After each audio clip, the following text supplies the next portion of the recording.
Buenos días, buenas tardes para los que están en Zoom. Vamos a comenzar con el coloquio del día de hoy, quien es dado por una invitada, Cristina Chiappini. Al final del coloquio, pues entonces vamos a tener un convivio, un compartir, y también vamos a tener la oportunidad de ir a comer con la invitada. Entonces están todos invitados, los que quieran unirse. Para dar la presentación a la expositora, pues Ángeles va a dar la introducción. Pues muchas gracias. De hecho, para mí es realmente un placer tener aquí a Cristina, porque no saben realmente la personalidad que ella es y les voy a platicar un poquito de ella. Ella hizo su doctorado en entre la Universidad de Sao Paulo y la Universidad de Trieste en Italia en el 98. Después empezó ahí su carrera como postdoc y estuvo en el Observatorio de Río de Janeiro en Brasil. También pasó por la Universidad de Columbia en Nueva York y ya después ella estuvo en Trieste, también con una posición permanente. Después ella se mudó a Geneva, en Suiza, que también con posición permanente. Y después de eso decidió más bien trasladarse y estar en Alemania, en Potsdam, en el Instituto Leibniz de Potsdam de Astrofísica, y que actualmente es en donde ella labora. Ella forma parte del grupo de Milky Way and Local Volume Section. Adicionalmente, ella fue la PI, perdón. Adicionalmente, ella fue PI del proyecto, perdón, Project Scientist de Foremost, y actualmente es PI junto con Ivan Minchev de Formidable, de Large Gaia Spectroscopic Follow-up del disco y del Volvo. Entonces, pues por favor, damos la bienvenida. Ah.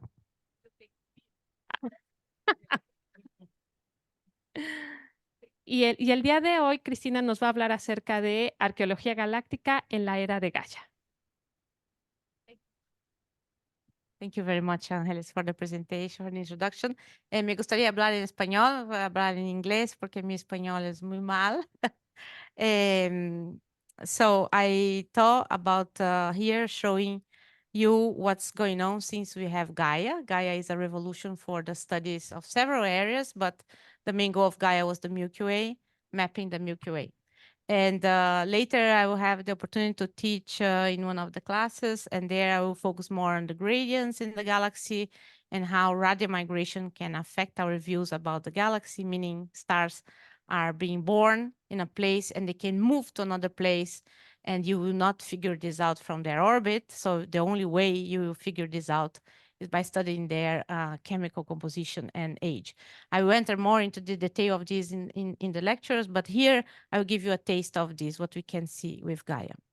So as you see, I am a lover of the Milky Way, especially from the southern hemisphere to look to the Milky Way. It's my favorite. There is also some people in the chat. I don't know if they are hearing, who is checking. Should I? In the Zoom? Not just because there is some message in the chat here I'm seeing. Okay. Yep. Okay, fine. Let's see. Okay. So this is, of course, just a cartoon of our galaxy. And instead of always showing the same cartoon, everybody shows the cartoon of the Milky Way is the image design credited by Hunt. This is a new one that they made of how we see our galaxy today from above. And what's going on? Okay, so there you have the structure of the Milky Way, the arms where we think they are, and you see there is a bar in the middle of our galaxy, and that's our position in the galaxy, seen from above, face on. Now, if you, and you know, we are around 8 kiloparsecs from the center of the galaxy, and of course, this is a cartoon, and the goal is to do this in real. That's one of the goals of Gaia, to make the map of the Milky Way, means to really map the galaxy from being inside, which is not an easy task. If you look to our galaxy edge on, you know we live in a disk galaxy, and this disk is warped, and this is again a cartoon, right? And this disk is a thin disk, so we have a short scale height and a thick disk. That's why thick. And this is more or less what this cartoon is trying to show you. However, this structure of the galaxy is has imprinted it a history of how our galaxy formed, and also give us a lot of hints about the formation of other galaxies, even though we are living inside, so we have trouble to see in the bulge, trouble to see this structure from the inside, compared to an extragalactic image that you're seeing. Well, we have many advantages and complementarity to being outside. And the main advantage in the whole what I'm going to say is that we have a lot of information for individual stars. In other galaxies, most of the time you are seeing integrated light of today. Because I have information on individual stars, I can do a fantastic job, which is to go back in time. If I go back in time, because I have stars of different ages, of different chemical compositions, and when I do these studies, I can really reconstruct a lot of past events in our galaxy. And really, in detail and with high precision. And it's this kind of observational constraints that can also be serving as a very good things for people studying other galaxies, but also linking our galaxy with high redshift observations. And high redshift observations now is also a different level. Now you have JWST and so on. So how we connect our galaxy with the other galaxies also coming out. And this is also thanks to Gaia. The galaxy is a complex system. Here is one simulation where you have stars and gas. And there is a lot happening, especially in the gas and especially in the inner parts of the galaxy. This is an isolated simulation of the galaxy. I don't do simulation. I try to find good constraints so that we can believe in the simulations. Here is just one example of a simulation with gas. And you're seeing the inner parts of the galaxy, a very big complexity here, where around the bar and around the spiral arms. Now, this complexity, now I'm showing you an image. And this is a real thing. This is JWST. In the near infrared, you can see the dust and you can peer the dust. So you can see very well these inner regions. This is a very recent selection of spiral galaxies by JWST. And if you zoom in one of them, maybe our galaxy is exactly like this. And you see an inner ring of gas star formation. And you see this link between the stars in the bar and linking to the arms. So it's a complex situation. From outside, you have this view. From inside, it's going to be very tough to see this. Now, what I show you was an isolated galaxy where you can really check how the bar is forming, and even there are many difficulties related to how you treat the gas. Now here, the galaxy is not in isolation, and the simulation show you the galaxy was isolated. So here, the galaxy is in a context. Here you have stars and gas in a simulation, a cosmological simulation. And that's what you're seeing. You're seeing that the galaxy is kicked by many other merger events while the bar is formed. So here is edge on, face on, the stars, and here's the gas. And these are recent simulations that Grant just provided very recently, the simulation. So the galaxy is not isolated and have many mergers events. And when you have a merger, this can also affect the bar formation and the bar evolution. So there is another layer of complexity here. And to more complex, the cosmological simulations, they need to also, they are trying now some other families of cosmological simulation to simulate the environment in which our galaxy is. We are near to M31, another galaxy. We have a certain number of satellites.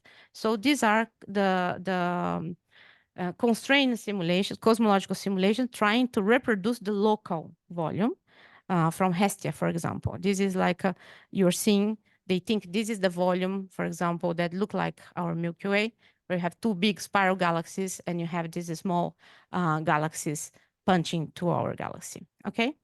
So when you then look to the Gaia image I show you, this is not an image, this is a number count of stars. So what Gaia measure is the number of stars. So where it's bright, it's a lot of stars. Where it's dark is because Gaia is in the optical. so you're not seeing. You have dust, right? You see the Magellanic Clouds beautifully there. And we wanted to transform this sky map into a three-dimensional map to then be able to study some effects in the galaxy. So the goal here is to map the galaxy and record this story of busy things that have happened to our galaxy: mergers, bar formation, stars born in here, finishing in another place of the disk. And so all this, stars in the bulge that end up here. All this, you want to tell the story, right? So for that, you need several things. And that's where a lot of the work goes. You need precise distances to your stars. And for that, you're going to use Gaia. And Gaia measure the parallaxes, but also the proper motions of stars. But it's not enough to invert the parallax. 1/parallax gives you a distance, but only for very precise parallax. As soon as the parallax has uncertainty going a bit over 10%, you diverge because you are divided one by parallax, and therefore you need more information. And as soon as you have extinction, you also get more complex into distance. So this 1/parallax situation is give you distance around the volume of above 1 kiloparsec around us, and without extinction. To go further and do the map I want to do, you need extra information. And this information is spectroscopy and photometry. And there's another technique which is called astroseismology, which is using another thing that can give me ages and distance of stars very far away. And I can use this as a calibrator to see if the same answers I'm getting from seismology and from Gaia distance are, if I get the same picture. So it's always good that we have several different data sets, because we should always confirm the same that you're finding with one data set that you're finding with another data set. And so this is something we can do. And then once we construct this map, as I'm going to show you, you have for each star, you're going to have a lot of multidimensional information. You have 3 positions, 3 velocities, and you have chemical elements and ages. Gaia gives you the transverse velocity with the proper motion, so you need to get a spectra to get the radial velocity. Okay, so that's why you have the 3 velocities. So it's a multidimensional map of the galaxy that you're gonna get. Okay. Okay, so this is what Gaia wants to do in the end of the mission. Here you're seeing the galaxy from above again in this cartoon, and this is the volume that the end of mission Gaia would like to cover in mapping in 3D. Okay. This is, of course, you have a lot of stars near the sun, so that's why in this is where is the sun, and this is where is the bar.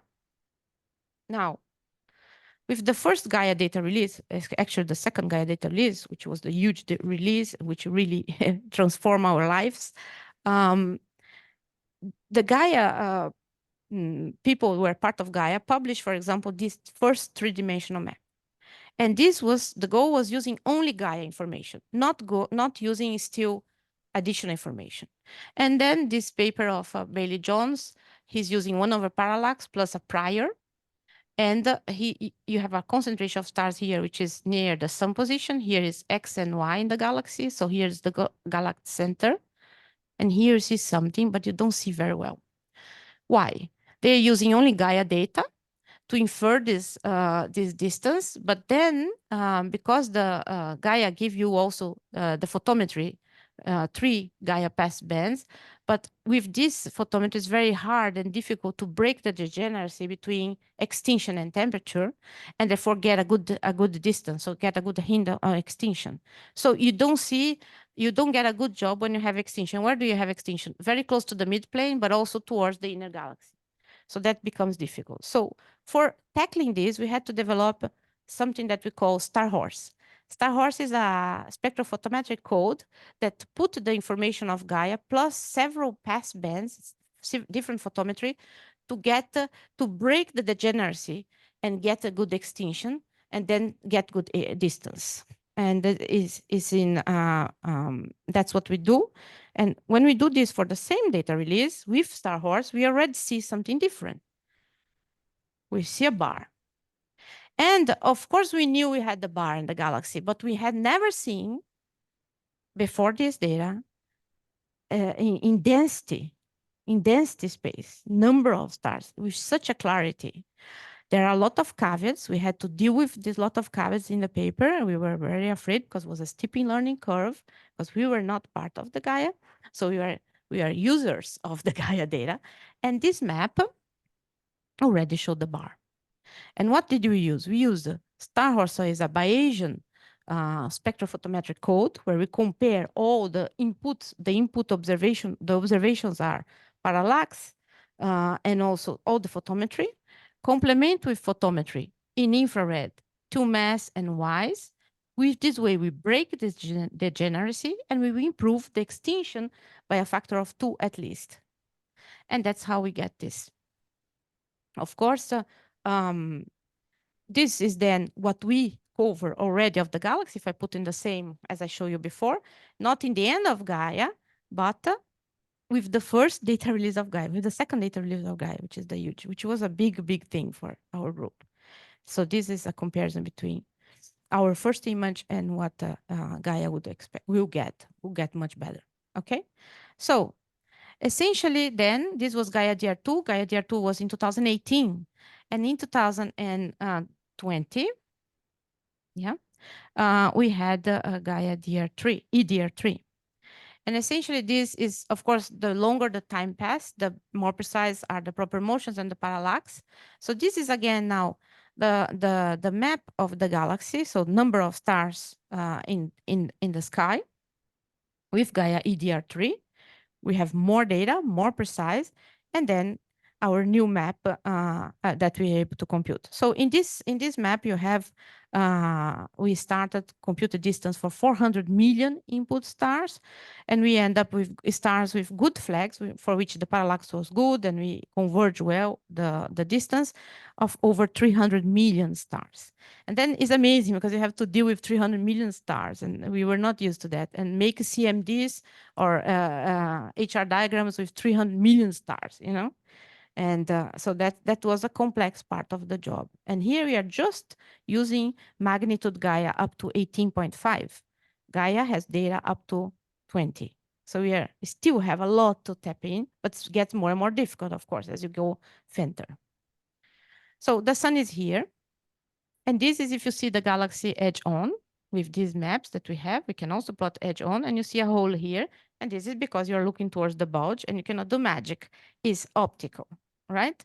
So there you're going to have to complement. And that's where we are already working on getting approved one day, hopefully a Gaia, another Gaia, but in the near infrared to complement that inner part and to get a lot more data very close to the midplane of the galaxy. Okay. So this is the current maps we have. This is the same map I show you. The bar is here, the sun is here. Now we are in a 40 kiloparsec box where we can even see Sagittarius, SMC, LMC. It's like if you are doing extragalactic inside the galaxy, finally, okay? This is Gaia infrared. This is the number of what we expect, the number of targets per square degree if we would have one day Gaia infrared.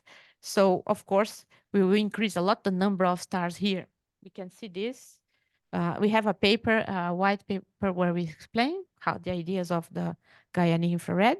And this is if you compare the number of stars we expect to have in Gaia infrared with the number of stars we have in Gaia. Of course, with the Gaia infrared, we will do sometimes a factor of 10 more stars near the inner bulge and disk. Okay? So this is the future for the young people, because this is not coming before 2050, 60. So guys, stay in the game and get this done. I will not be here maybe. Okay. So the ideas, the main points of Gaia infrared, probing the hidden regions of the Milky Way, improving on proper motions for Gaia, because you have another Gaia 20 years from now. So you have a huge better proper motion than you get, even for the Gaia. And reset then this, what we call the reference frame, which I'm not going to discuss here. Now, this will be impacted a lot, the bulge.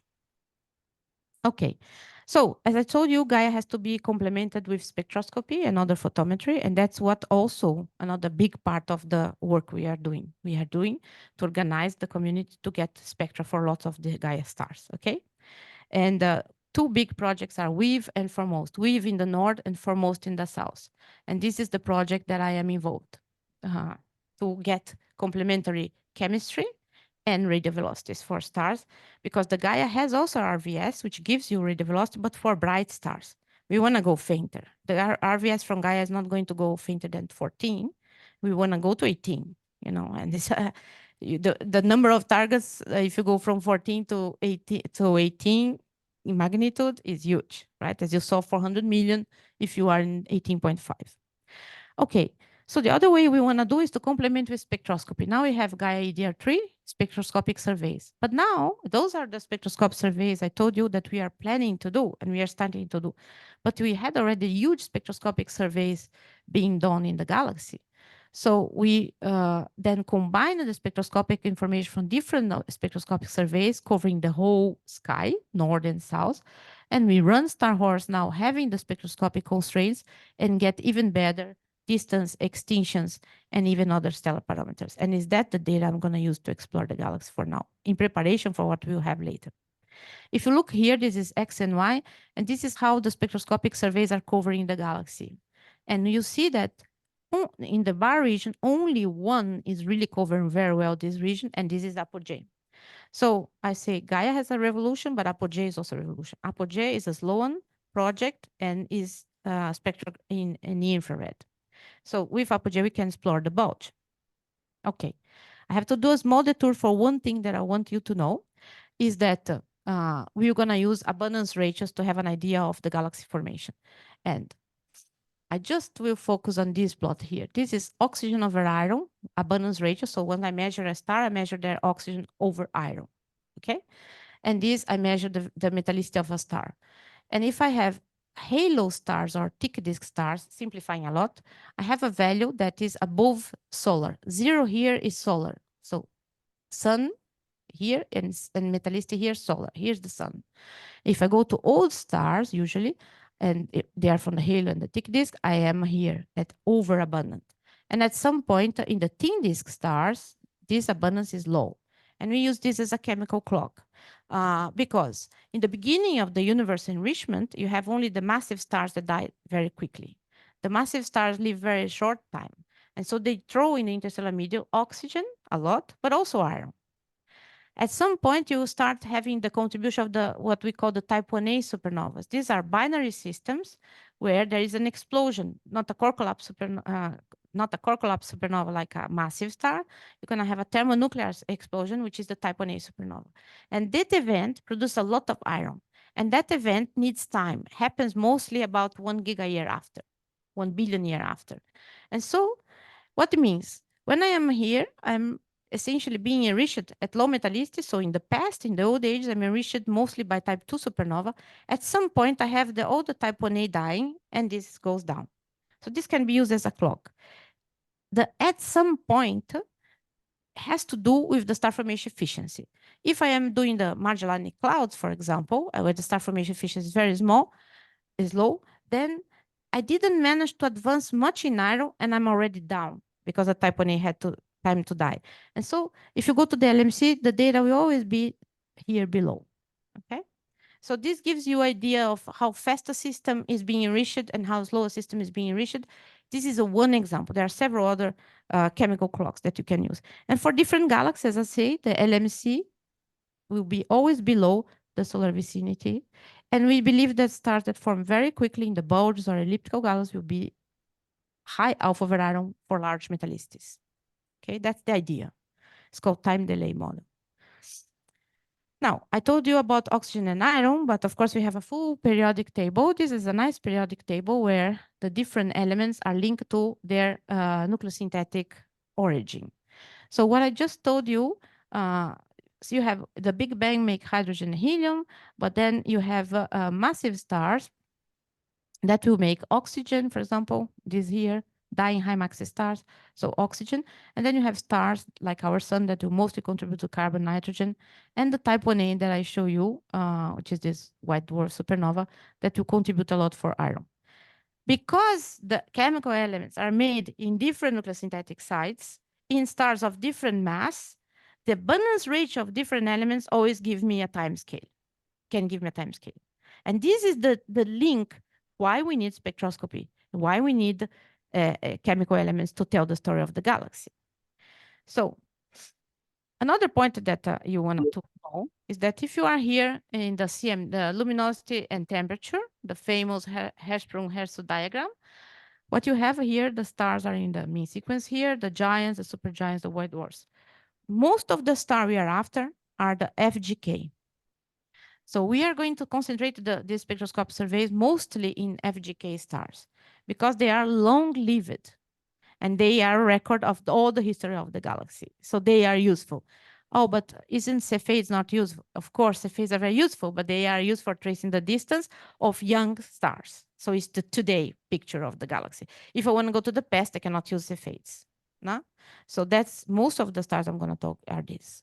And these are other chemical clocks. I show you the oxygen over iron. So this is just different chemical elements. The colors are different nucleosynthetic origin, and showing you that as a function of age, these are for clusters for which you can, open clusters for which you can measure ages. You really see that certain abundance ratios have a dependence with age, as expected. So what I'm saying is not like an idea, it's true.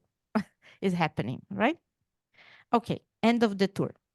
So now we have to, I'm told you, we are doing a huge investment in the Milky Way, even though it's a one galaxy, because we need to follow up the Gaia to get the chemical, the orbits, everything together to tell the story.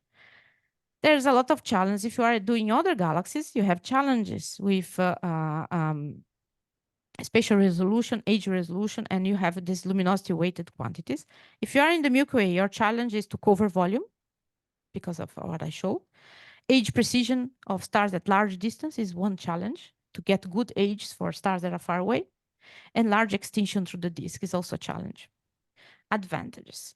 If you are working in another galaxy, of course, you have a diversity of galaxies to look at. You cover the galaxy volume, and you can use multi-wavelength very easily to give you a lot of information for other galaxies.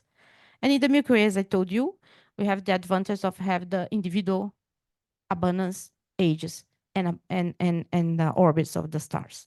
So they have these multi-D maps, and that's what I'm going to use now. Okay, so now I'm going to give you an example of some things we can do once we have 6-phase space information. What does it mean? 3 velocities, 3 positions, plus chemistry, plus ages. So situations in which we got this. We don't have this for the whole galaxy. And we have this for different precision for different samples. So your question has to worry a lot about which kind of data you're going to use. And that's why, that's where I'm spending most of my time. So let's first go to the very metal poor part of the galaxy. What I call very metal poor. 1/10 the metallicity of the sun, or 1/100 the metallicity of the sun. So let's go to the metal poor galaxy. And there we will see one thing. I just told you that the alpha, imagine is an oxygen here, is the same. Oxygen over iron versus iron. I just show you this plot. And I said, if somebody is old, it's here with high oxygen over iron, and then you go down and become younger. This is a sample for which we managed to do age computations based on the isochron ages for subgiant stars and mean sequence turn-off, which is the only place where you can really be confident of more confident about your ages from compared with stellar tracks. But you see here that something is appearing here that's against what I told you. You're seeing here, so red is old and here is younger. Metallicity is going here. Here is solar, and here is 1/10, 1/10, 1/10 of the solar. And you see here, there's a lot of old stars, low alpha. What is this? This is not the Milky Way, right? So we then, I'm just showing this paper of Queiroz, we publish 10 million ages and distance, good distance. And for ages, we published 2.5 million ages that were in the subgiant for different spectroscope surveys. I'm just taking one example. So if we take slow on DR, this is segue data. Very difficult spectroscopy, low resolution, not so much information on abundances, but you have a good alpha. So what do we do? If we take this, we discover that inside this low alpha old, we have a lot of Gaia Enceladus stars. Gaia Enceladus was a galaxy that collided with the Milky Way 10 billion years ago. discovered by also, we knew about this a little bit, but was really shown by Gaia. So we have these stars that are here in the local volume. This is for which I got ages. This is within 3 kiloparsecs around us. We have a lot of stars that came from another galaxy 10 billion years ago. This is amazing. And you have also a lot of stars that came from Sagittarius. Sagittarius dwarf collided with our galaxy. The nucleus is behind the bulge, but it left debris that are passing here nearby. And look how lucky I can study an extra galactic thing here. I can only get good age for stars that are 1 kiloparsec from me. And that's what I'm going to see now. So using segue data, Gaia, and our star horse distance, we essentially double the number of non-Sagittarius members at low metallicity. So the earlier Sagittarius. And we get 1,600 stream members, including more than 200 very metal poor stars, which is hard to find the metal poor stars because most of the stars around there are not metal poor. So they are rare, okay? So this is a work that we did in this group. It's a group with lots of people from Brazil and also with Angeles, where for these stars, we have the information. And so we can compute for these stars the angular momentum and the actions. And when we plot this into this kind of diagram, it's very easy to select where the Sagittarius stars could be, for example. So we focus here in the Sagittarius in this kind of diagram. Or if you plot energy versus angular momentum for stars that are in polar orbits, that's what this means, polar orbits, you will find that these stars are Sagittarius candidates. So we go after them. And here you have a model of the trailing arm and the leading arm of Sagittarius. So imagine this is our galaxy, right? And this is a model of how the Sagittarius falling in the galaxy and leaving debris. And this, you have two arms, we call the trailing arm and the leading arm. And we have stars in both, very close to us. This is the sun, here is around the sun. And around us, we have stars from the trailing arm and the leading arm passing next to us. And we can get information for these stars. And we find that their metallicity is different. And we also can date these stars. And we find that alpha over iron. Now I have here, again, the oxygen over iron versus iron. But look at the scale. From -1 to -3. 1 over 1,000. The metallicity of the sun. And I have, here's our galaxy, the disk and the old disk.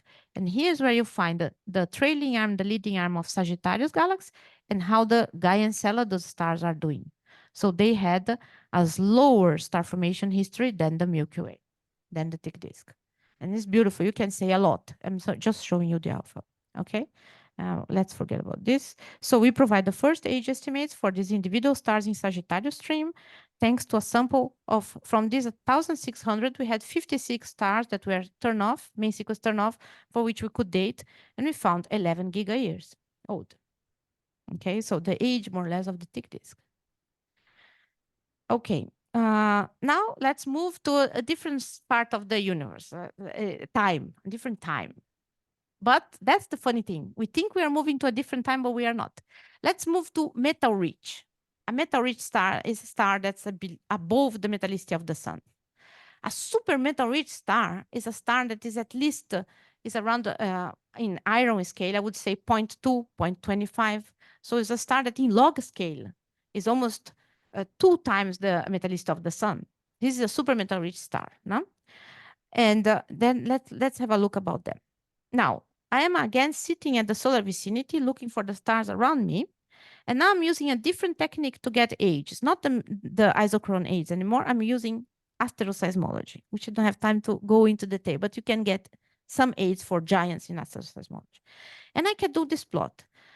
I use now data from Kepler, which measures seismology. You have heard about Kepler, and Kepler is made to find planets, but it can also give me good aids for giants. And that's what I'm going to use. So I join Kepler, Apogee, so I have the spectroscopy, and Gaia, I have the orbits. And I plot the fraction, the number of stars, a function of metallicity for my sample. But now I have ages, and I separe this in old, intermediate, and young. And what you see here is the distribution of stars around us caught by age. And you have that the young stars, look, their distribution. There is no young stars above around 0.2. Of course not. If you go to measure the metallicity of the interstellar medium, you know that the metallicity of the interstellar medium is more or less solar. So these stars that are beyond metallicity of the sun a little bit more, they cannot be born here. They have to come from where? From the inner galaxy, because it's in the inner galaxy. We have an abundance gradient. We have that more metallicity in the inner galaxy than in the outer part of the galaxy. That's what we're going to discuss in the lecture. But these stars then are not from here. This is really a sign of radio migration, because when I go here and look to the most metal-rich stars, they are not the youngest. They are intermediate or old. So they migrate from the inner part and are here, right? And this you can achieve when you get good age. This is age with uncertainties below 25%. Okay, now the next question is, where these stars came from? I said from the inner galaxy, but from where? Is there many stars? Are there really many stars metal-rich in the inner galaxy? So finally, let me not show this right now, because it's too complicated. Let's go back to our map. Here is the map I had only photometry. In this box with the inner galaxy, I had apogee, I told you.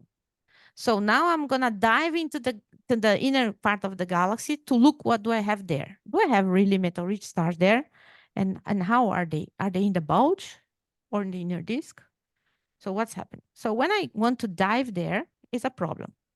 Because the extinction, this is an extinction map.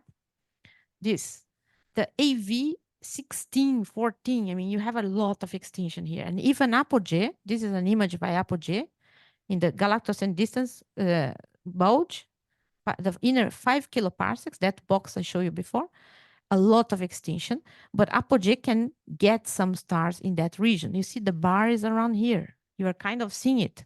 But now you don't have 30 million stars in that box that you had when you're doing only photometry. Now you have 30,000 stars. But you have 30,000 stars with very good distance, with good extinction calculations. Okay, so let's go. And I don't want the 30,000 of 26,000 stars. I want to clean the foreground disk stars. I want to really to peer into the bulge. So I end up with 8,000 stars in the bulge. This was possible not in Gaia DR2. This was possible in Gaia EDR3 when the parallax was even better. And then we had a better distance for doing this job. This is showing you for the same sample, the distribution of uncertainties in Gaia EDR3, which is in gray, and what I had before of Gaia EDR2, which was already amazing. But how parallax error and proper motion error improved from Gaia EDR2 to Gaia EDR3. Okay, so now I can do that map I showed you before for here nearby. I do my maps. I can get good distance with apogee. I use the full apogee and I do the alpha Varanium versus R all over the galaxy where apogee can go. And this is what I see. This is again oxygen Varanium versus iron plot. And this is from the bulge to the outer disk. And from the very close the midplane to the high above the midplane.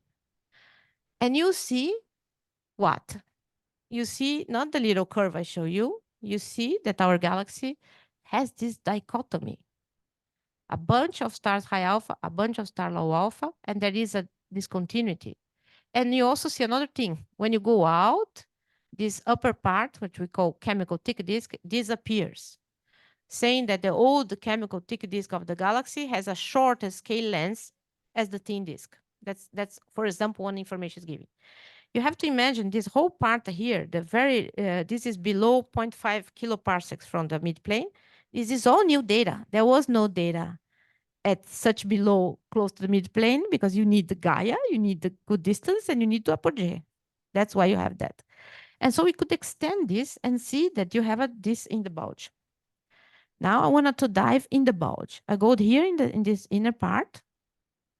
And what I see in this box, first, I have a good velocities, good distance. I can trace the profile in radial velocity. And I start seeing this pattern, which is giving me, is really this called quadrupole future, characterizing the stream motion of the bar. And you see it beautifully. Here, 0 is the galactic center. And you see it from both sides. You are able to do that. like you expect from some simulations with bar. You're seeing something like this for the first time. Let's forget about this. Now it's gonna get complex because now I just wanna go inside and look to my sample of stars in the Zmax eccentricity space, because now I can compute orbits for all my stars. And I cannot say, oh, this is a thick disk because they have this velocity. No, because I'm in the center of the galaxy. I cannot use predefined definition of thick disk, thin disk, bar. I just have to explore this diagram. In each of these cells, I have a lot of information. I have all the elements. I have all the velocities. I have the velocity dispersion, everything. And when I do this, I see that inside the bulge, I find what? I find inside the inner 4 kiloparsecs of the gas, I found the inner thin disk. I find the inner thick disk, but I also find an old spheroid, which has been discussed that the bulge is only the bar, but no, the bulge has also a buried old spheroid inside, and on the top of it, the bar.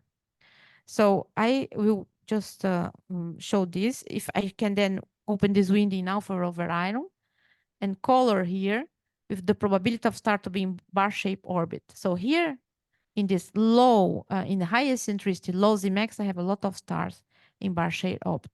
When I go here, I find in high Zmax and high eccentricity, I find mostly the old bulge.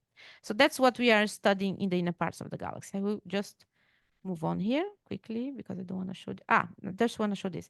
If I go to this low part, very close to the midplane in the inner galaxy, I find this metallicity distribution. Look here below. Now the peak is not at solar, like in our solar vicinity, is a 0.2 for stars that are in the bulge running like a thin disk, these ones. And for the stars that are sitting in the bar, I have an excess of metallicity, huge the peak that you have reaching above 0.25. So stars that are in the inner 4 kiloparsecs of the galaxy and in a bar-shaped orbit, they have an excess of stars that have 0.25 metallicity. They are the reservoir of some stars that I'm seeing here. And they are in the bar, and they were kicked out from the bulge to here. And this is a very nice thing that we are seeing. Okay, let me just go forget about this part. Okay, what about ages? The problem is that I don't have the ages for these stars. I would love to have ages in the bulge, but I don't have. So what we can do, we can use globular clusters. This is an image of another paper of somebody else showing the extinction you have in the inner galactic part, the LNB, okay? So if you use globular clusters in the bulge, these are the globular clusters for which it was possible in a collaboration with Beatrice Barboui to obtain ages and chemistry. And you can put these globular clusters exactly in the same plot I was showing you. They are here. They are very old. And I can use this to say, okay, here in this region, in the inner galaxy, these stars are really probably very, very old. The bulge could be really very, very old, as old as these globular clusters I am here. The globular clusters, I have the age. And I can do this age metallicity plot for the globular clusters, metallicity and age. And look, these are the first objects to be formed in the universe, because the universe has an age of 3.7 billion years, and these globular clusters are that old. So these globular clusters, these bulge globular clusters that are not at metallicity minus 2.5 of halo, they are -1. They are as old as the oldest objects the JWST have observed so far. They are 12, 13 billion years old, okay? And they are in the bulge. So finally, I just wanted to finish with, wait a second, not this. Yeah, so this. I was saying that then the stars, there are a lot of metal-rich stars and they can migrate here and they are in the bulge, okay? But I don't have the ages because they are far away. Now, how did they migrate here? And that's a question for people doing really simulations and to see how you kick stars, giving the resonance that you have in the disk and the interaction between the spiral arms and the bar, but also maybe some stars are kicked out when we get hit by something. That's also contribute to radial migration. So how can we say something about this? Because the simulations are difficult. It's a complex problem. So you need an observational constraint for that. So I cannot get age there in the bulge, but I could get ages here, because here I could use the main sequence turn-off as subgiants, for which I can have good isochron aids. So what do I do? In this paper, and this became feasible only with Gaia DR3, not even EDR3. When it came Gaia DR3, we are now in 2022. And in 2022, Gaia DR3 published something that's called the XP spectrum. And the XP spectra give you more information. And when you plug in together the RVS information, the XP spectra, and the star horse, that's what allowed this thing to be able to be done. And so what do we do? Now we are at the RVS data. I'm using the Gaia spectra now. The RVS that I said was bright. So I am sitting near the sun. I don't have anymore the stars very far away like with Apogee. But this is a double hemisphere data, because Gaia is a satellite. I have both hemisphere data, homogeneous, extremely good parallax. For this sample, I have parallax better than 5%. So I compute star horse age, distance, and I have a sample of stars, large number of stars with 1% uncertainty in distance now. Now I have a super rich information sample. And I have a bunch of them in the main sequence turn-off and subgiant, for which I'm going to get ages. Now, a simulation, this is a simulation showing you what's happening when the bar is forming a galaxy, isolated. This is in face on, this is age on. Look here. The bar is going to start, it's going to happen the buckling, and we will form the bar. But look what's happening here. Stars oscillating. And this could be ejecting stars. You see that makes like this. And it could be a mechanism to eject stars far away from the bulge. But if you show the simulation or any other simulation, people do not agree because there are no observational constraints. You need observational constraints for that, and that's the goal. So what is our observational constraint here? We take only the stars that are above 0.2 solar, the super meta-rich stars, the ones that we think came from the bulge. Now, they are rare. To get a bunch of them, the only sample I have a bunch of them is this Gaia sample, which is amazing. And I managed to have a lot of them. And with then I compute ages, isochron ages with star horse. And if I plot metallicity versus age, only for the most meta-rich stars, so it's not an age-metallicity relation, it's only the most meta-rich stars, I see what? I have a bunch of old, very old super meta-rich stars, and then it goes down. But at some point, I don't have any more super meta-rich stars arriving here, very little. And this some point is around 3 gigayears ago. So 3 gigayears ago, the driver of sending me here the meta-rich stars is stopped. This is a way we think to date the last episode of the bar activity. Since that, because the stars need much less than 1 gigayear to arrive here. So the fact that there is no super meta-rich stars younger than 3 gigayears shows that the bar stops sending things here. That's the idea. Is this true? Look to the simulation. Also, do you trust your age? So here I do the same plot where I again see this drop, this huge drop with a different age set, with faster seismology, and still get same result. It's a different sample. Now I'm talking about giants, so you can trust the age that I'm saying this. Now, if this was true, what I just said, let's say the bar could have several events of formation. I don't know, as you saw in this simulation. The last one, the bar we are seeing now, was formed 3 gigayears ago. That's what we are saying. If that was the case, around the same time where the bar had a strong activity, could have made star formation, induces star formation in the disk. And if that's true, I should see something, the number of stars formed at a certain age. And that's what I do. Here is an age-metallicity relation. And we plot metallicity and age. Look only to the upper plot. And you see a star formation burst here. There is an excess of stars being formed around 4 gigayears ago in the solar vicinity. And that matches the time at which the super meta-rich stars are not coming anymore. You see? And so we think that one way to explain this bump is this. Other people are seeing other bumps in other ages due to Sagittarius passage. And this is the kind of discussions we have in galactic archaeology. I think it's this, the other thing is that, and we have to go on with simulation, other data to show this. This is the kind of data is available only now, since 2022, from Gaia DR3 then. Okay, I think I will finish this. I will have to jump this part. Yeah, I just wanted to talk 1 second about Foremost. So Foremost is a multi-object spectrograph, and you have 2,400 fibers. At one shot, we take all this spectra. Has 2 resolutions, 20,000 and around the medium-low resolution. And my survey is this. I'm going to use this one. And is in the Vista telescope of ESO.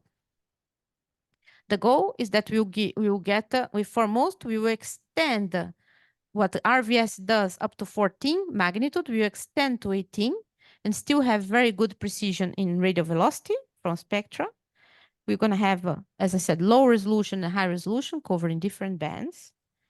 And in this spectra, in low resolution, we have a lot of lines covering different chemical elements. So we can do with low resolution chemical analysis as well. That's the goal. So this the sub-survey inside Foremost, for which I am PI, is called Formidable OR. And this is the Vista telescope. And this is what we're going to do. This is, again, the coverage in X and Y of the galaxy by other spectroscopic surveys in the galaxy. And you see there's a lot of, there's missing data here in this part, in the south part. And this is where we are covering, this region here. So we are going to say a lot about inner disk and bulge. And what I show you with some data, 8,000 stars from Apogee, we will do 4 million stars with Foremost. This is a bunch of, we describe a little bit the beginning of our ideas in this messenger of 2019. These are many people of the survey. Our survey has around 60 or 70 people.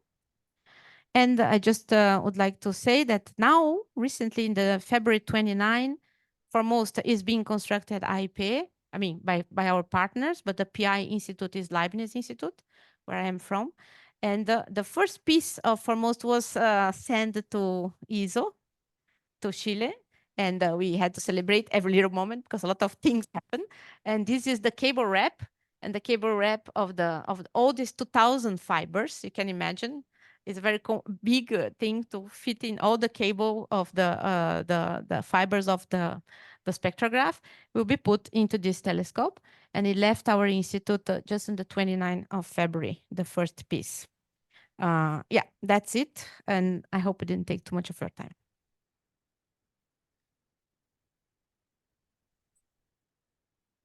Excellent work. ¿Preguntas, preguntas? Ok, aquí ya tenemos una. Carlos. Hi, Cristina. Wonderful talk.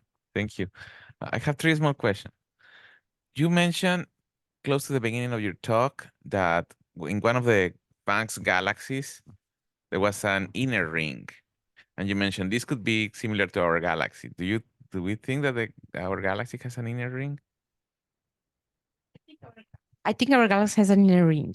And we see it when we go to these 8,000 stars in the beginning in Apogee, we see that the disk, the inner, what I call inner thin disk and inner thick disk, is not getting to the 0. Most of the stars are stopping around 2 kiloparsecs from the inner part. So I think there is a ring, there is an empty place, but this you need Gaia infrared. Gaia infrared can really map that region much better than we can do now. Okay. Here we are like in the limit. So we need to wait for the infrared. Yeah. And in one of your star horse maps, there's a very obvious filament connecting the Milky Way and the Large Magellanic Cloud. Yeah. Is that real? So this filament is like this. The parallax not good enough because now you have stars very far away. So you're depending mostly on photometry. And so you have the Bayesian approach is telling you that it doesn't know exactly where to put the star, It's around there. In that direction, it gets confused. And you know that in that direction, there is the Magellanic Clouds. So what we did in the next, it's important to say that we deliver all our data, okay? We have prepared a web page where you can download the stars, all our runs of Star Horse, with explanation how you use the data. So you have distance, extinction, and other parameters for the stars. And when we did the second run of Star Horse, which is only photometry, for example, which is in Anders 2022 paper, we put also priors. And when we put the prior saying, look, there is the Magellanic Cloud, then the Bayesian approach can use this prior and these pipes disappear. Because then it takes this prior into account and say, oh, okay, there is the Magellanic, so maybe these stars are more there than here. And when the parallax is too bad, then it gets confused and put the star somewhere because you say, cannot be inside the galaxy, but I don't know where it is. And so you put there somewhere. And that's what is happening in these pipes. Thank you. Sorry, can I? Yes, can you put the slide where you have the properties for most? You pass it very quickly. Foremost, yeah. Foremost, yes, Yeah. it's great. While you could answer more questions. Yeah, sure. Thanks. It's a 4-meter telescope, no?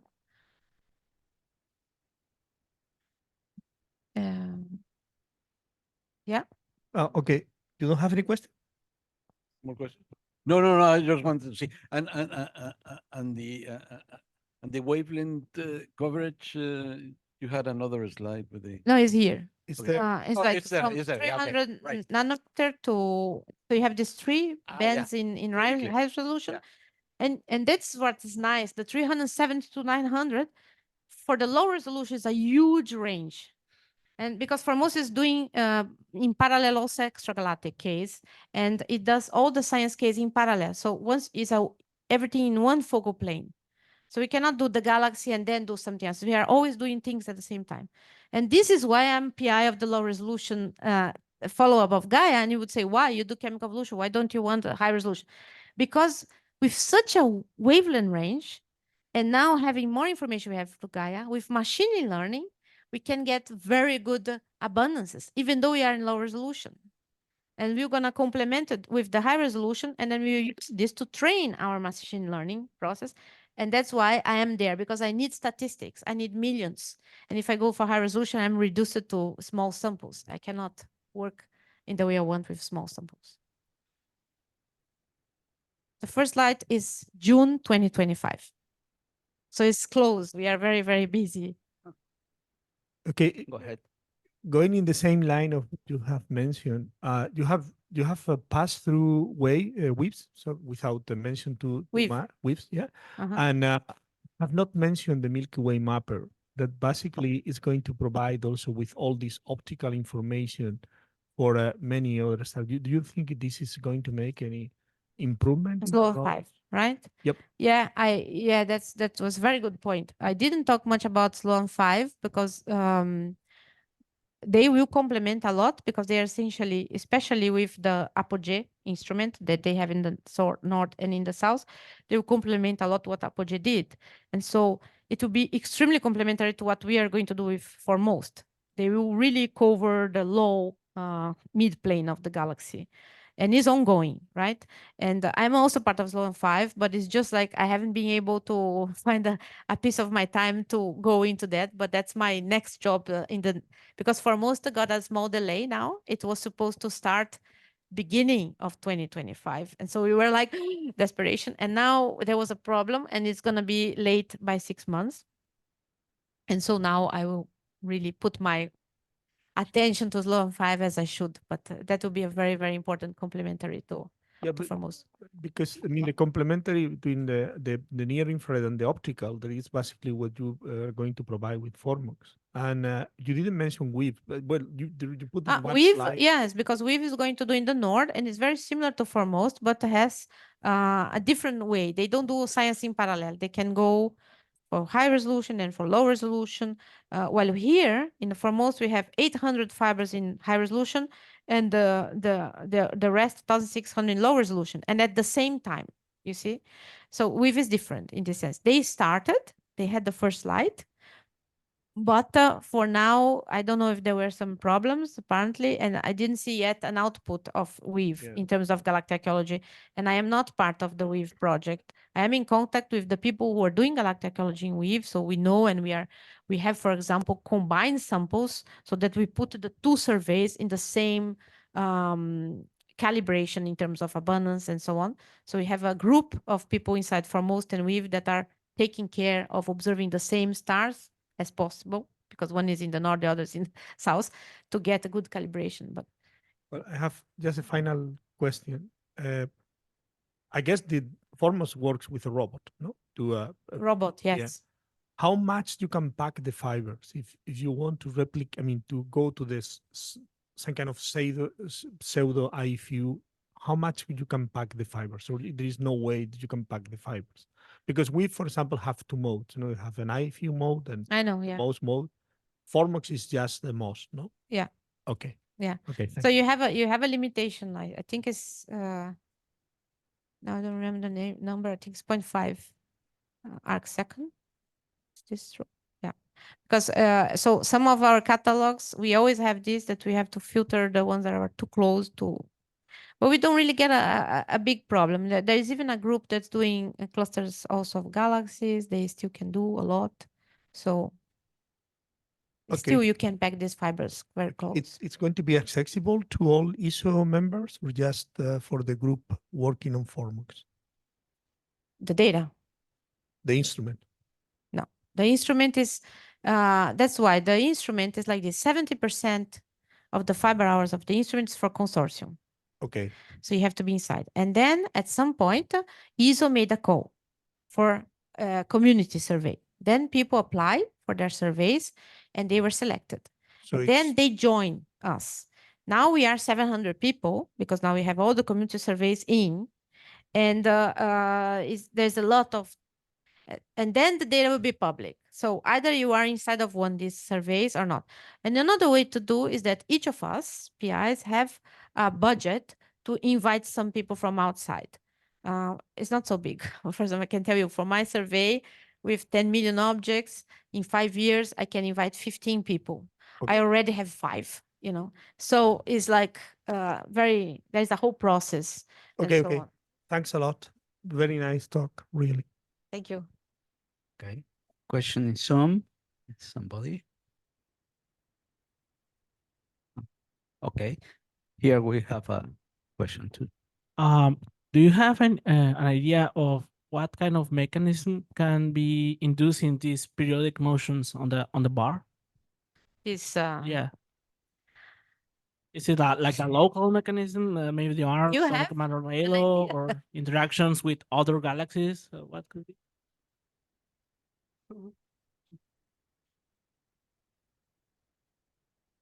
Experts in the house can tell you. Well, I was a little bit confused about that simulation that you show, because it seems to me that in the side view, you are not seeing a bar pulsating. What you see is a bar rotating. You see in the side, you see the bar, because in the Yes. side you're seeing from above. In one of the Well, images, it's yeah. best mostly keeping the same size but rotating. But that's all what you need in order to churn the stars and produce radial migration. You need to break the actual symmetry with something that is not like that, and is moving periodically, and that automatically starts the churning of stars in the galactic disk. Mm-hmm. Okay.